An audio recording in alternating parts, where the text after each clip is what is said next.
More than that. And this guy, Ted Cruz, gets up and says, Donald Trump does not respect the Second Amendment. I mean, more than anybody, I'm with the Second Amendment. No, it's lies. And then they do commercials. And you know, he did it to Ben Carson, and him in particular. In all fairness, Jeb misrepresents, but these are minor misrepresentations, and he's not going anywhere anyway, so who the hell cares, right? No, it doesn't matter. Well, Jeb was talking about eminent domain. Donald Trump used eminent domain privately. And then I see there's a big story. I had to bring this out. Look, proof. Jeb Bush, under eminent domain, took a disabled veteran's property. He's talking about me. No, see. Honestly, these guys are the worst. Eminent domain. Without eminent domain, by the way, you don't have highways, roads, airports, hospitals. You don't have bridges. You don't have anything. So they say, Donald Trump does look like eminent domain. I don't like eminent domain, but you need a road. You need a highway. You need, it's funny. They all want the Keystone Pipeline, right? But without eminent domain, think of it, without eminent domain, you can't have the Keystone Pipeline. And we're going to get the Keystone Pipeline approved, well, it's jobs. It's jobs. But remember this, when it gets approved, a politician's going to maybe approve it, but I'm going to approve it, but I'm going to make a deal where we get a big chunk of it for the people of the country. Why should we just approve it? They're going through our country. It's different. It's a different way of thinking. It's a different way of thinking. Let me give you an example. I saw this first time a few weeks ago. I've been talking about it. The drug companies. The drug companies are we are the largest purchaser of drugs in the world, right? In the world, by far. We purchase numbers that nobody would even believe. And yet we don't really negotiate the price of drugs because we're prohibited from doing so. If we did, we would save perhaps $300 billion a year. That gets to be serious money. $100 billion here, $100 billion there. All of a sudden you have a lot of money. But we'd save perhaps $300 billion, could even be $350 billion a year. Now, why? A friend of mine who's a doctor comes up and he says, Donald, I don't understand it. You go to the drugstore, the United States pays the same as Mr. Schwartz, who walks into the drugstore to buy drugs. It doesn't make sense, right? I said, of course it does. These guys that I'm running against, and others, politicians meaning, they get campaign contributions from the drug companies, okay? They get campaign contributions from the drug companies. So all of a sudden, you have a non-competitive business. I get no contributions. What I'm doing is funding my own campaign. So I don't get it. Except for the little tiny ones that people send in for $20 and $100 and $200. And, it's hard to send it back. How do you send it back? And it doesn't amount to much, believe me. But how do you send it back? You can't send it back. You'd hurt the people. You'd actually, number one, it would cost you more to send it back than it's worth. And number two, you hurt their feelings. But I'm not accepting. So I'm not taking money from the drug companies, from the oil companies and lumber and everything else. The numbers that you can save, I'm self-funding. The numbers that you save are so astronomical. The problem is these candidates, they're all taken care of with campaign contributions. And they can't. So, as an example, Jeb Bush, Woody Johnson. You ever hear of Johnson & Johnson, right? Big drug company, big pharmaceutical company, big company. He's in charge of fundraising for Jeb Bush. So he raises a lot of money. Jeb Bush raised $148 million. He's wasted almost all of it. Think of it. Most of it. And the only reason I even bring somebody at a press conference saying, why do you mention Jeb Bush? He's not competitive. Although his brother came today, they're having a thing they're trying to make competitive, but I don't think it's going to happen personally. I don't think so. Who the hell knows? Maybe. Who knows, right? But they say, why do you mention? Because he did $20 million of negative ads on me, when you do that. And for some reason, my numbers keep going up, so they can't be very good ads. They can't. So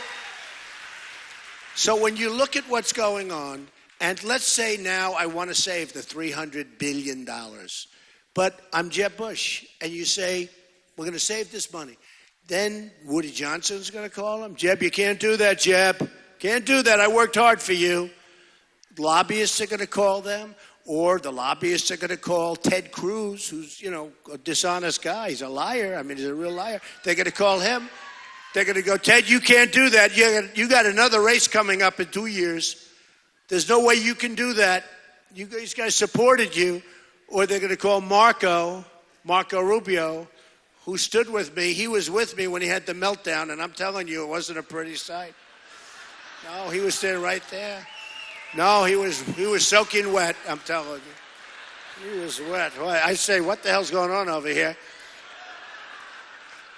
I thought he just came out of a swimming pool. He was soaking. I looked. I said, wow. I said, are you okay? No, when we get in with Putin, we need people that don't sweat. Let me tell you. No, it's true. Got to have people that don't sweat. Can you imagine Putin sitting there and waiting for the meeting, and this guy walks in and he's like a wreck? No. You got to have Trump walk into that meeting, folks. We'll do very nicely. We're going to do very nicely. It's funny, these guys. So Putin said nice things about me. I don't know Putin, but he said nice things about me. He said Trump is a genius, and Trump is going to win, and Trump is leading the party. All right, said nice things. Look, I always like a compliment. We all like compliments. Not going to influence me. Believe me, I'm going to do what's right. But he said these things. So the other people said, we want you to disavow what Putin said. First of all, I say this. Guy calls you a genius, you're not going to disavow. Do we agree? Only a stupid person would disavow, not a genius. No genius would disavow being called a genius. But more importantly, if you look at it, wouldn't it be nice if we actually got along with Russia and other countries? Wouldn't it be nice? I heard them saying this morning on television, how dare they want to? Donald Trump wants to work with Russia to get rid of ISIS. Yeah, sort of, right?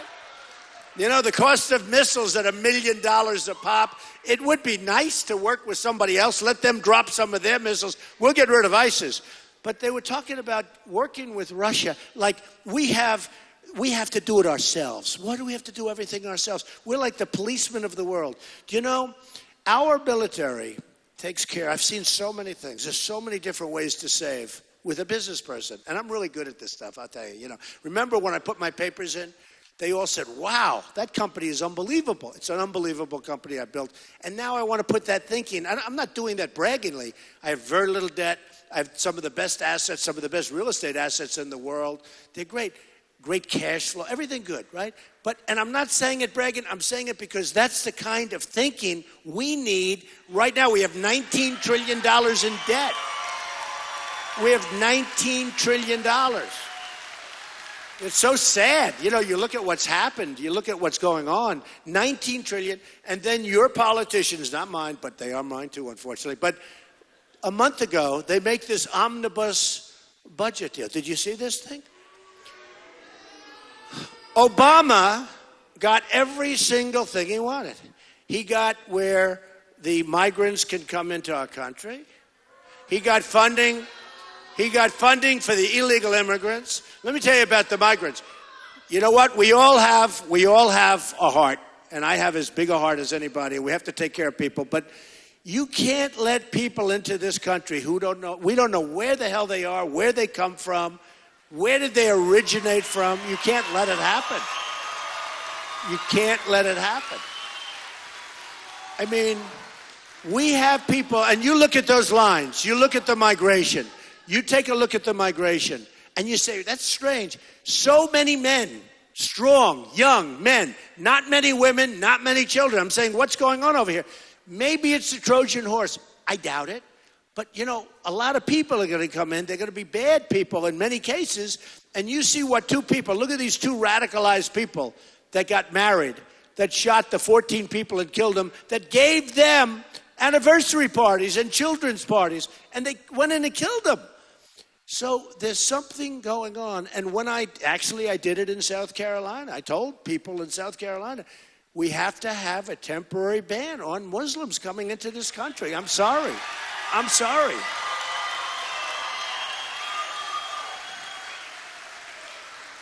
And it'll be temporary, hopefully. But if we don't find out, look, it's radical Islamic terrorism. Okay? There's a lot of hatred. We have a president who won't even use the term. When it's obvious that that's what it was, won't even use the term. We have to solve the problem. You can't solve the problem if you're unwilling to even say what the problem is. We're going to solve the problem, but we have to be tough. We have to be vigilant. We have to watch. You know, when these two young, horrible people that got married, they talk about the couple, the couple. Give me a break, right? When these two people that got married, that killed the 14 people, well, in their house and apartment, they had bombs laying all over the floor. Other people saw that. Why weren't they reported? People knew what was going on. Why weren't they reported? To me, those people are just as guilty, almost, as the people that did the shooting. Why weren't they reported? And the reason is possibly that they liked what was going on. We can't have it. Look, we've got to have a country. We're going to have a great country. We're going to get rid of some of this stuff. We're trying to be so politically correct that we can't function anymore. We can't function. Take a look at Germany. Everybody expected I was going to get Time Magazine of the Year because of look at this people. But everybody expected it. And by the way, we have the same crowd downstairs. Can you believe after I'm finished, I have to do this again? Do you think this is fun? And then they sent away 3,000 people. So we're going to have like close to 10,000 people. Amazing, right? Well, we did give you 3 days notice, right? Can you imagine? It's an honor. It's an honor. And you know why it's an honor? Because no matter where we go in the country, these are amazing people. Whether it's Dallas, Mobile, Alabama, we had 35,000 people. We started with a hotel. Then we went to a football stadium because the hotel, no hotel's going to hit. And we ended up with 35,000 people. We go to Oklahoma. We had 20,000 people twice. No matter where we go, and New Hampshire was unbelievable. They have smaller venues, but we had the night literally before, we had a blizzard. We had the Verizon Arena. We had 5,000 people in the Verizon Arena during a blizzard the night before. A great victory for all of us. It was a great victory. New Hampshire was so amazing. It was a victory for all of us. It's not a victory. I'm like the messenger. I'm a good messenger, I think, but I'm like the messenger. But people are tired of what's going on in our country. We're tired of the Iran deal, where Iran gets $150 billion. We get nothing. They laugh at us. They take our sailors and they put them in a begging position with their hands up, and they put guns to their heads. And frankly, they'd still be there, except for the fact that they got $150 billion 2 days later.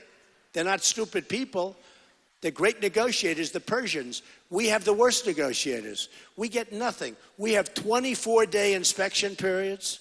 Think of it. You don't go there for 24 days, but the clock starts ticking. It could be 6 months before you could go and inspect. Then they have self-inspection of some areas. Can you imagine that? You know, Obama calls the leader the supreme leader, right? I promise you will never hear supreme leader from me. He will never be called. He will never be called this. Never. Not going to be called.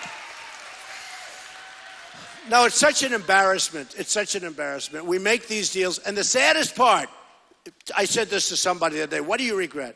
I said, the biggest regret is that we've already given them this hundreds of billions of dollars, because frankly, the rest of the deal, I can take deals and make them good no matter how bad the contract is. I find ways. But you know what? The money's gone. The money's gone.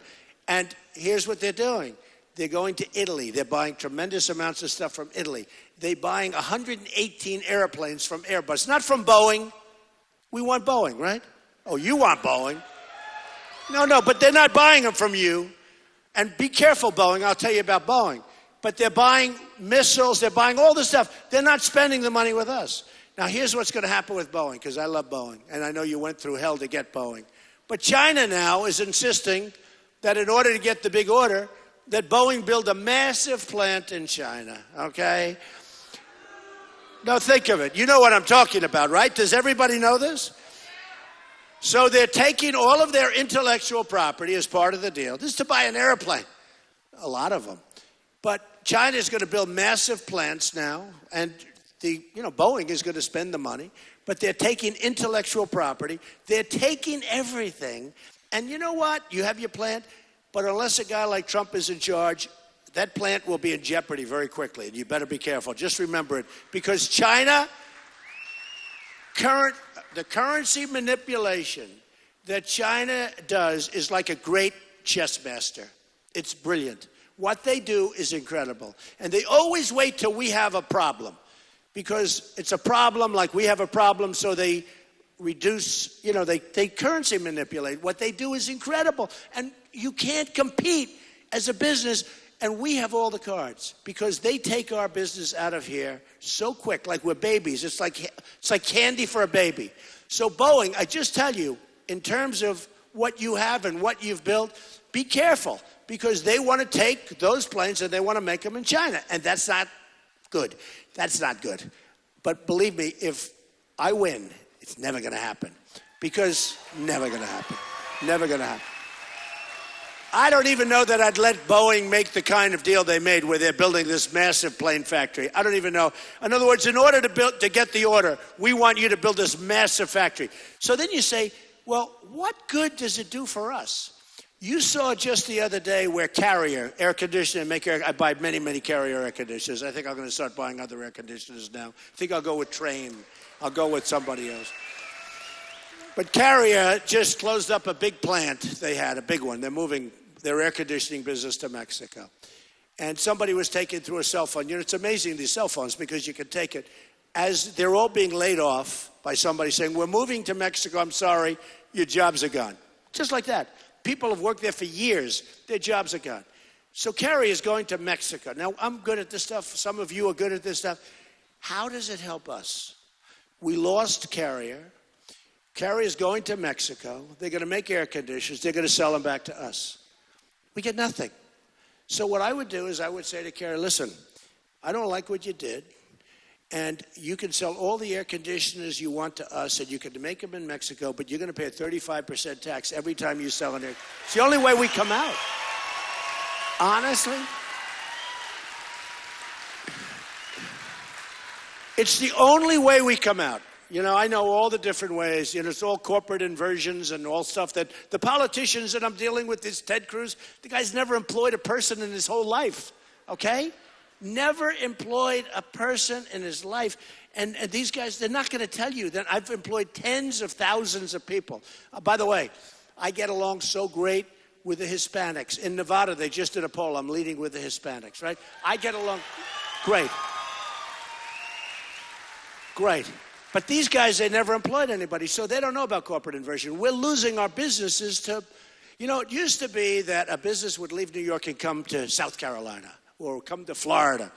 No more. Now they leave here and they go to Europe and they go to Asia. Pfizer is moving to Ireland. They made a good tax deal. There's $2.5 trillion over in different parts of the world, outside of the United States. It's probably 5. The government says $2.5 trillion. Usually you can double it because they're embarrassed. Everybody agrees that the money should come back into the United States. That's a lot. Companies cannot get their money back in. The Democrats agree, the Republicans agree, they need leadership. They don't have any leadership, they can't make a deal. So everybody agrees. Who doesn't want the money coming back in? They can't get the money back in. So what's happening is companies are leaving the United States to get their money. They're also leaving to get lower taxes, okay? So my tax plan, as you saw, cutting it big for the middle class, big, big, big, because the middle class has been forgotten in this country, believe me. It's been forgotten.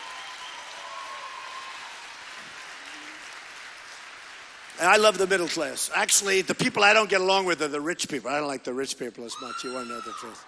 Actually, there's a lot of truth to that. But we're going to take care of the middle class, and we're going to take care of our companies, because our companies were the highest paid. Look, in any respect, in every respect, from a tax standpoint, we have the highest taxes anywhere in the world, okay? So then you wonder why we don't have business. And one of the reasons we don't have business is because we pay so much, we need the tax, but what the tax is doing is it's driving people out, and they're coming out. So we're going to do things like the following. We take care of South Korea. Every time I go to television sets, and by the way, air conditioners, well, now I can also go to Mexico, right? But air conditioners, all the stuff made in South Korea. Samsung, LG. I buy thousands and thousands of television sets a year for different projects, right? I won't be doing that too much anymore, I hope. I hope I don't have to buy it anymore because, you know, I hope I can focus on the United States, not on buying television sets. Does that make sense? Really? That would be so boring ordering 4,000 television sets for a big project someplace. I'd say, oh, I want to focus on the United States. I hope I don't have to buy any more of this stuff. Thank you, darling. I agree. But they're a behemoth. And yet we have 28,000 soldiers, great, young, beautiful people on the border between North and South Korea, this madman. And he's got nuclear, and I tell China, you better fix that because otherwise we're not going to be so nice to you on trade. Because again, China needs us more than we need China. Just please remember that. Obama never figured that out. Because why? Because they're sucking our money out. We have rebuilt China. We've rebuilt. You go to China, they have bridges like the George Washington Bridge all over the place. That's like a little bridge. They're building roadways, they're building airports, they're building things. You go to places like Qatar, you go to places all over the Middle East. It's the most incredible thing. Then we come home, we land at LaGuardia Airport with potholes all over the place. It's like we're a third world country. It's true. You see airports in different parts of the world, because I travel to these places, that are beyond belief. I was in Qatar, which they say Qatar. I've always said Qatar, so I'd rather say it the way I say it. But I was in Qatar, and they were showing me the airport. I said, this is the most beautiful airport. They had spas while people are waiting for their planes. Spas. They had a gym. They have the most beautiful waiting rooms, reception rooms. I said, this is the most beautiful airport I've ever seen. And he goes, no, this is not the airport. This is just temporary. The real airport's over there. And I look at there's 40 cranes building the most incredible airport. The one that I said is the most beautiful is a rip down. And we have LaGuardia, and we have Newark, and we have LAX and Kennedy, and they're all falling down and falling apart. It's so sad. Those days are over, okay? Those days are over. They're over.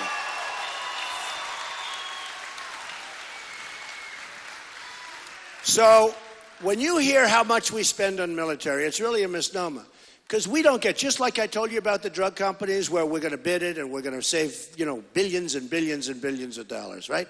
That all goes to the budget, folks. It all goes, when you see the kind of deficits, the kind of losses we have, it all goes to the budget. With the military, it's even worse. Because a lot of times, and you've all read it, I've been reading it since I'm a kid, they buy equipment that they don't even want. Because the company that makes that equipment is politically connected, much more so than the company that has the equipment that they do want.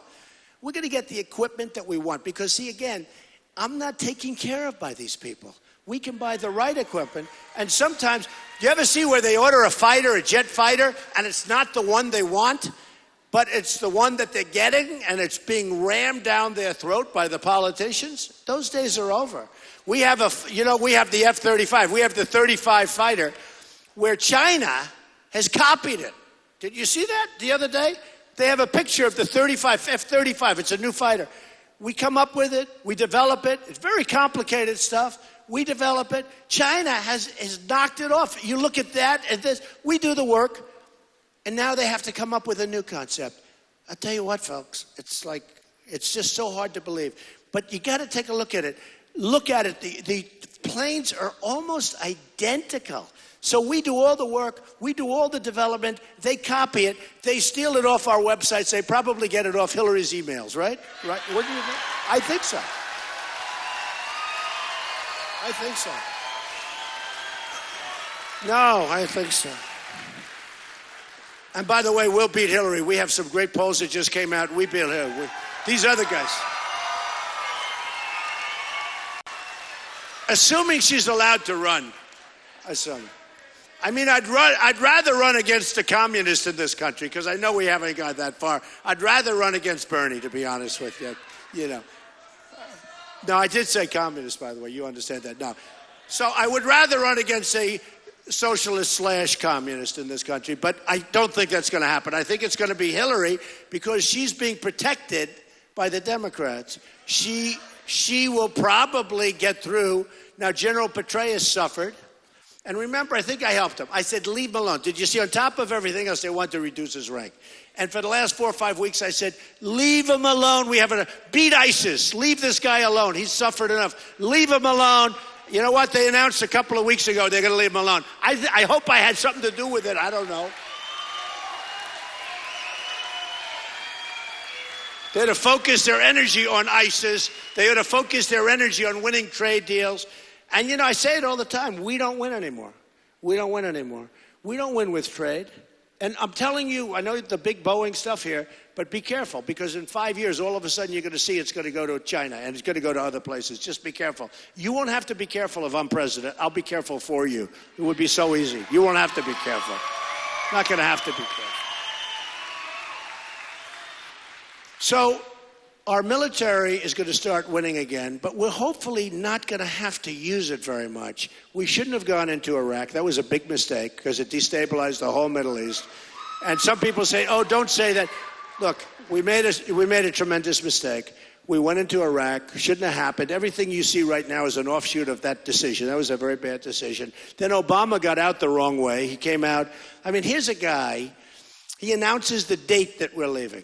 So the enemy pulls back. And I'm saying, can you imagine General Douglas MacArthur or General George Patton? These are tough killers. Can you imagine? They must have been going nuts. They're spinning in their grave.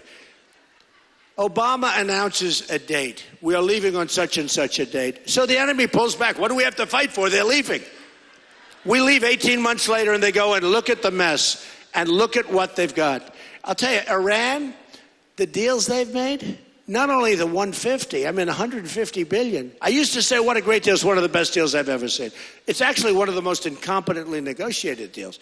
For instance, our prisoners. I say this because it's like 101. It's like the art of the deal 101, okay? But anybody read The Art of the Deal in this room? Yes. A lot of people. Kerry didn't read it and Obama didn't read it. But what you do is you go in right at the beginning, 3 years. This deal took forever. It seems like it's been going on forever. But let's say they have our prisoners. 3 years ago, you go in and you say, fellas, got to release our prisoners. Sorry, got to do it. Bad for you, bad for us. We need them. You don't. Your people don't care. It'll send a good signal. They'll say no. We'll say bye-bye. We're going. No deal. Now you leave. You double up the sanctions. They were choking. They were choking. You double up the sanctions. Within 24 to 48 hours, they'll call, we got our prisoners, right? Now, here comes the tricky part. Now we have our prisoners, they're gone. This is 4 years ago, not the other day, where we released them and we got, we gave, basically what did we do? We gave them $150 billion for 4 prisoners, okay? $150 billion for 4 prisoners. And it sets a terrible precedent, by the way. It sets a terrible precedent because what you're doing is you're negotiating with people, terrorists, it's not good. So we paid this money. Look, now we go in, and we say, okay, they're on the shore, they're safe. Fellas, we got a problem. Somebody actually from the press, loved this story because my father was a great guy. He taught me a lot. I learned a lot from my father.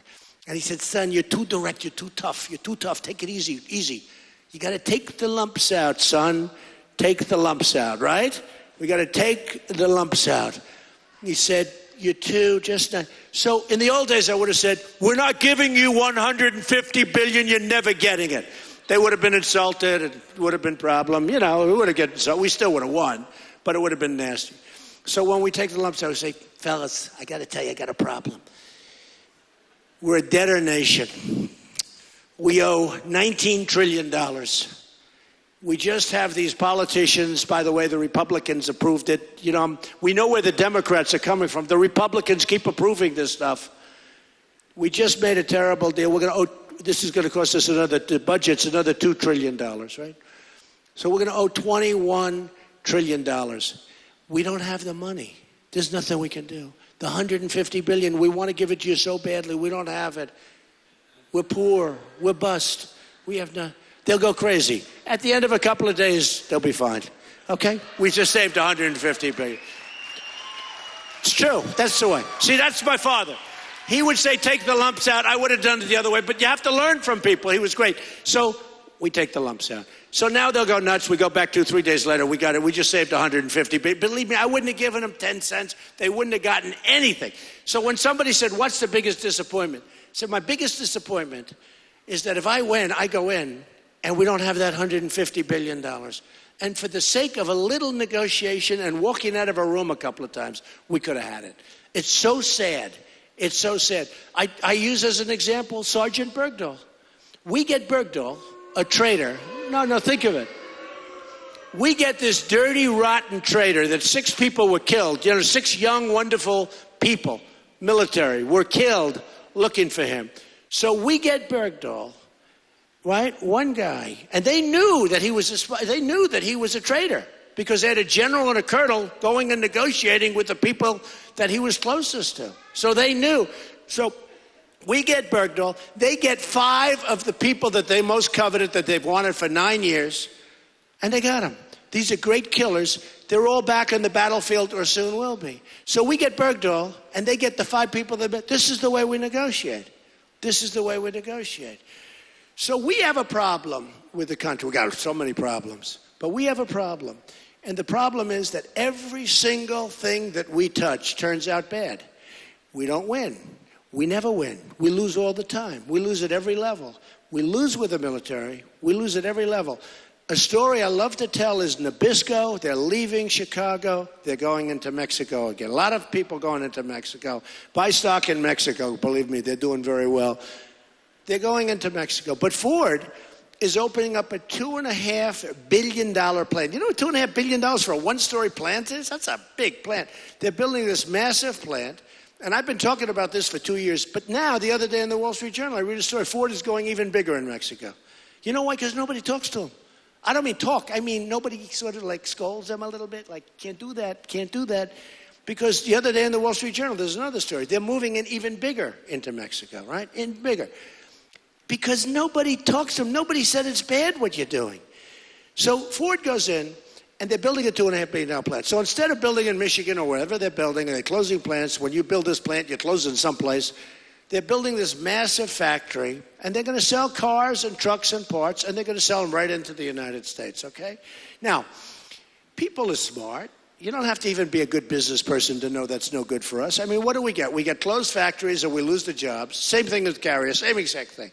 And in Mexico, they get this massive plant that's going to employ thousands and thousands of people, and they're going to sell the cars all over the place, but they're going to sell them into the United States. And now, on top of it, it was such an easy deal that they're doubling up and they're going to make it even bigger. I mean, literally, hard to believe. This was announced 2 days ago that they're going in even with bigger. And they want to keep the publicity down because they don't want it to stop, but they want to keep the publicity down. So when these other candidates, let's say Hillary, oh, yeah, Hillary. Can you imagine her as president with the turmoil? No. And by the way, the last person she wants to run against is me. Remember 3 weeks ago? Donald Trump is sexist. Oh, did she suffer after that?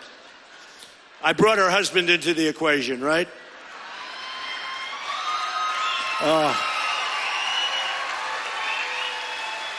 Oh, did they suffer? That was a long weekend for them. The last person, I know it for a fact. Hey, I know Hillary very well. I supported Hillary. As a world-class business person, you got to support everybody. You got to get along with everybody. I know these people very well. She suffered. And her people told me the one person she just doesn't want to run against is us. We're going to have so much fun. I hope it's going to be Hillary. No, I hope it's going to be Hillary. And then Chuck Todd, he's a nice guy. He's the anchor for NBC Meet the Press. He said, I have it on personal knowledge that Hillary Clinton wants to run against Donald Trump. I called him. I said, Chuck, you don't understand. When they announce that they want to run against that person, that's the person they don't want to run against. You understand? You know, a little chess. Chuck, not checkers, it's chess. When they announce they want to run against somebody, that means that's the one they don't want to run against. Please remember that. But they don't remember that stuff. But that's okay. It doesn't matter. It's irrelevant. But they don't want to run against us because we're going to win so big. So when they go to Hillary Clinton and they say, Ford is opening up a plant. Now they're going to double it up. Now they're going to bring more. Now they're going to empty out the whole United States by the time they figure they're going to build this massive thing. She knows it's no good. But all these people that I'm talking about, they were at the debate the other night. They were all loaded up all over the room. You heard it. I walk out, I have my kids in there and my wife, and they're clapping like crazy. But, a few people isn't so good. They love me, but they're clapping. But you had 1,800 or 1,900 people. They're special interest lobbyists, many of whom I know. And frankly, there's a couple of them are friends of mine, and they're laughing as they're booing me. They're booing Donald Trump, boo, boo, boo. And they're laughing and waving at me, and I'm waving at them, and I'm saying it's a game. But these are supporters of Marco Rubio for the most part. I mean, Jeb Bush answered one question. He couldn't even speak. He's stumbling all over the place. And he gets a big ovation. Right? I answered about the judges, and I gave a great answer, and I said, you got to keep it going. And Mitch McConnell, you can't take the judge. I even gave two names of two great conservative judges, one from Alabama, one from Wisconsin, highly respected. And I got a nice, little like this. Jeb Bush gave some answer that was like incoherent. Oh, that was great. That was great. You know why? They're the people that gave him the money to run. And if he wins, they're going to have total control. Same thing with Marco. I mean, in that case, it was really those two and which, by the way, the Republican National Committee did a horrible job of ticket distribution. That I can tell you. Establishment. They did a horrible job of ticket distribution. And the problem is, because I'm self-funding, I don't have any donors in the room. There's nobody giving me money. And some of these guys, it was very funny. One guy came in, and he wanted to give me a lot of money. And they're gamblers. I mean, I know these guys so well. Half of them I know. And some I like, some I don't know. Some are good guys, some are horrible guys. But I know them sort of almost all. And I'm looking at the room, I say, wow, that's all the fat cats. That's all the bosses out there. That's the bosses of the politicians. That's when you want to negotiate with Ford, and then Ford's going to send 6 of those guys up to see you as president. And if you took money from them, you're not going to make a deal. Whereas I'm going to make a deal with Ford. I'm going to say, get back into the United States, and we're going to charge you a lot of tax. I'm not going to let this stuff happen. Not going to let it happen. Because I don't care. Our country is being bloodsucked. I'm telling you, our country, what's happening, we're losing our industry. We're losing it, and we're losing it because people want to be conservative. Now, let me tell you, I'm more conservative than anybody, but I'm common sense conservative. I believe in free trade, but we got to get something out of it. We can't have free trade where we lose $500 billion a year, where we lose $100 billion with another country and $50 billion with another one. We can't do that. Because it's just like the borders. Without borders, we don't have a country. Well, without money coming in the other direction, we don't have a country. So we're going to build the wall. Somebody just said, we will build the wall. Believe me, we'll build the wall. It's going to be a real wall. No, I'm telling you, these politicians, now don't forget, we started off with 17. There were so many, it was like, oh, it's terrible. I mean, some of these people, like, I don't want to mention names like Pataki, who had 0. No, I don't want. Well, I like Lindsey Graham. I actually like him. But he had 0.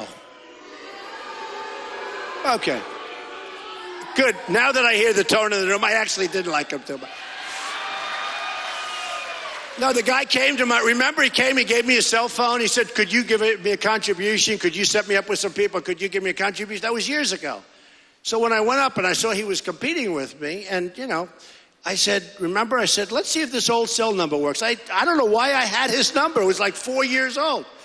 So they called it, and his phone exploded. You remember? We went out public. His phone exploded. It went like boom, it crashed.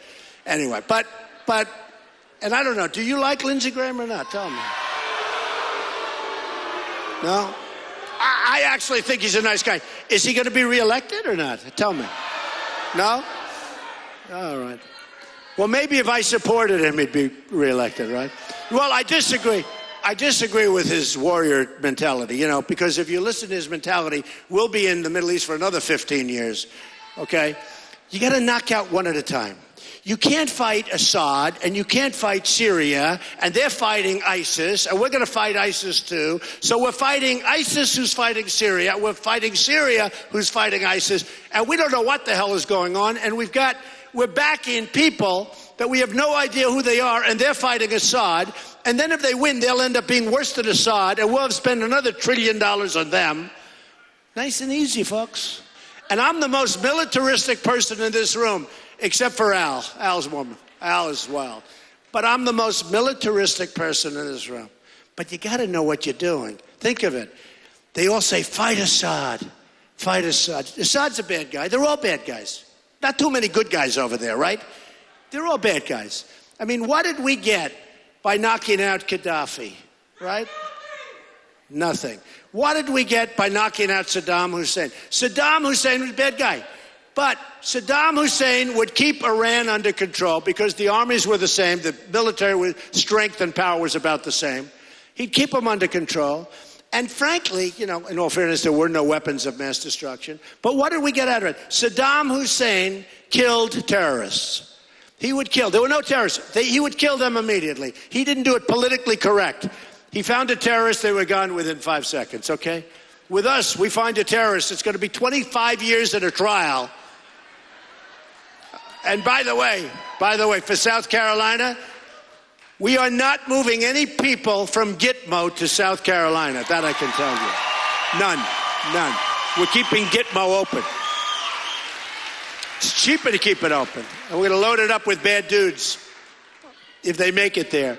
And, okay, let me talk just for a second, and then I'll get the hell out of here. You go home. You can go watch Bush tonight, right? I don't think too many people are going to watch. Let me just tell you. So I'm running against different people. It's so important that we win. It's so important that we start turning this country around. I'm running against politicians. Now, you look at what's going on. Just the one question. I was on the debate. Ted Cruz was on my left, and they asked him about waterboarding. And he was incapable of, take a look at the way he answered the question. I think he's a very unstable person to start off with. He couldn't answer the question. He's going, well, he was afraid to say waterboarding is okay, right? You remember, right? 2 weeks ago, 3 weeks ago. Not the last debate, I think the one before. Anyway, because the last debate, everybody was shouting at me. There wasn't time to talk about waterboarding. But hey, they're shouting at me for a reason. If they weren't shouting at me, I'd be very sad because that would mean we're not doing too well. When they're all going after you, and we've had a lot tougher competition than those people, believe me. But when they're all going after you, that's a good thing because that means you're doing well. But they asked Ted Cruz, who, by the way, is very, very weak on illegal immigration. So is Rubio, very weak on illegal immigration. And Bush is so weak that he calls it an act of love, right? That immigration... Here's Bush. Immigration is an act of love. They come for love. I said, excuse me? Excuse me? You look at the crime. You look at the problems. You look at what's happening, even to the economy. You know, they were talking about the dreamers, people coming over from other countries. I said, I want the children of this country, of our country, to be dreamers too. You know, not always the dreamers from outside. I was asked that question today. First time in a long time. I was asked that question today about the dreamers coming in and the dream. And I said, first time I've heard that question in 3 months. I said, you know what? Dreamers, everything's fine. But I want the children of the people from this country to also be dreamers. I want our children to dream. I want our children to dream.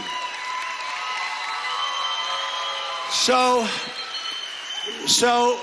remember this, they're chopping off heads in the Middle East. That hasn't happened, I guess, since medieval times. I love history. I'm sort of a semi-student of history when I have the chance.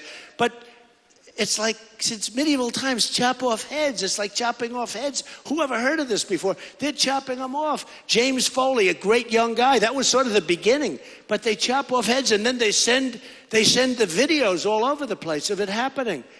We're not going to let this go. So they asked Ted Cruz, standing right here, what do you think of waterboarding? Okay, waterboarding. We're talking chopping off heads, waterboarding. And he said, well, I don't know. I don't know. Wow. He couldn't answer the question, right? He couldn't answer. You saw it. And then they went to me, and they said, what do you think? I said, I don't think waterboarding's tough enough. I think we need much tougher. And as far as I'm concerned, that's okay. It's okay. Well, they said, what do you mean? I said, let me tell you. I said, they're chopping off the heads of Christians and lots of other people in the Middle East. Waterboarding is fine, and other things that are a lot tougher are fine, and that's okay with me. And you know what? I got a standing ovation. I didn't know if it was a good thing or bad. I didn't poll it, I can tell you. You know, these guys, if you ask them a question, they pay hundreds of thousands of dollars to pollsters. And when you ask a guy like Cruz a question like that, they like to poll it. So they go out to the people and they say, what do you think of waterboarding? They do also. With me, I said this. I had no idea. I don't care. I speak the truth. I speak the truth. I just speak the truth.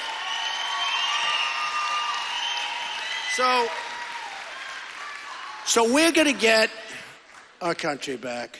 We're going to have a strong country again. We're going to be respected again. We're not going to be a laughing stock like we have been, and we have been, believe me, all over the world. They don't respect us anymore.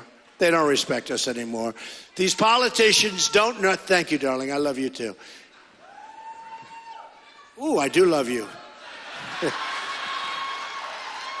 We're going to be a respected nation again. We're going to be a respected nation. So, you know, I began by saying I came down that escalator with Melania, and I never saw so many cameras. It looked like the Academy Awards. I mean, literally like the Academy Awards. And I said, we have to do it. When I made my speech, I talked about illegal immigration. You wouldn't even be talking about it if I didn't make that speech. You wouldn't even be talking about it.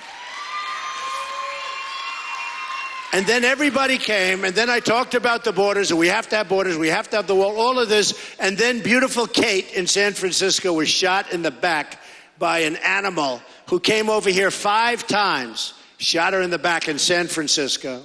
And with all of the things that we had, think of it, and it just started. But what's going to happen is this. We're getting rid of sanctuary cities, getting rid of it. We're getting rid of it. It's almost like, you know, these sanctuary cities?